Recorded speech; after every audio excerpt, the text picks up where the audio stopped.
Kaya kayo guys, huwag niyong sayangin yung hirap at pagod na na nagtatrabaho lang kayo dyan na walang napupuntahan yung pera nyo. So guys, mag-invest kayo sa kasi ang hirap ng trabaho talaga dyan sa South Korea. Totoo na napakalaki yung sahod doon sa South Korea, pero yung trabaho doon guys, talagang pali-pali. Ang mention talaga nila doon guys, pali-pali, bilis-bilis yung trabaho. Talagang what's up guys, nandito ako ngayon sa pinapagawa kong apartment katas ng OFW South Korea. Ayan, thank you Lord. Ayan guys, ang sarap lang sa pakiramdam guys na nagpapatrabaho at hindi na ikaw yung nagtatrabaho. Dati kasi guys, nasa South Korea ako. Grabe yung pagiging alipin ng mga OFW South Korea doon.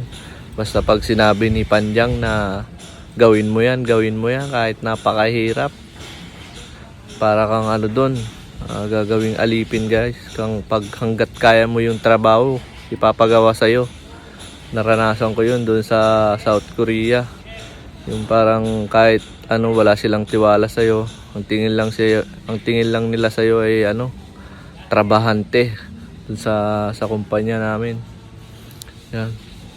Kaya ngayon thankful ako kay God na mayroong napuntahan yung paghihirap mo doon sa ibang bansa sa South Korea. Dahil talagang sa South Korea, totoo na napakalaki yung sahod doon sa South Korea, pero yung trabaho doon guys, talagang pali-pali.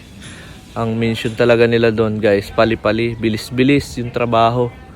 Talagang napakahirap yung trabaho doon. Talagang hardworking ka talaga doon guys.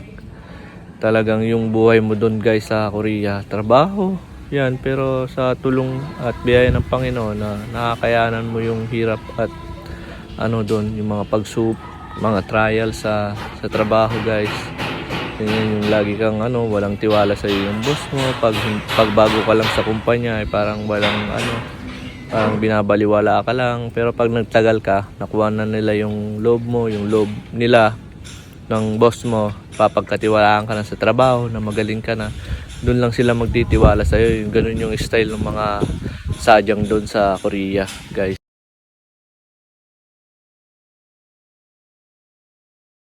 Kaya kayo guys, huwag niyong sayangin yung hirap at pagod na na nagtatrabaho lang kayo dyan na walang napupuntahan yung pera nyo. So guys, mag-invest kayo sa kasi ang hirap ng trabaho talaga dyan sa South Korea. Ayan yan guys. So yan guys, 5 years and 10 months yan, sa biyaya ng Panginoon natulungan ako na makapagpatayo ng ganyan guys. Mga nasa paligid mo din, yun, binigay ni Lord. Thankful pagpatayo tayo ng ganyang apartment guys. Yun guys, so kung gusto nyong magkaroon ng ganyan guys, mag-pray lang kayo kay Lord. Kung talagang para sa inyo yan, ibibigay naman niya yan. Kaya yan, thankful talaga ako kay Lord na binigay yan.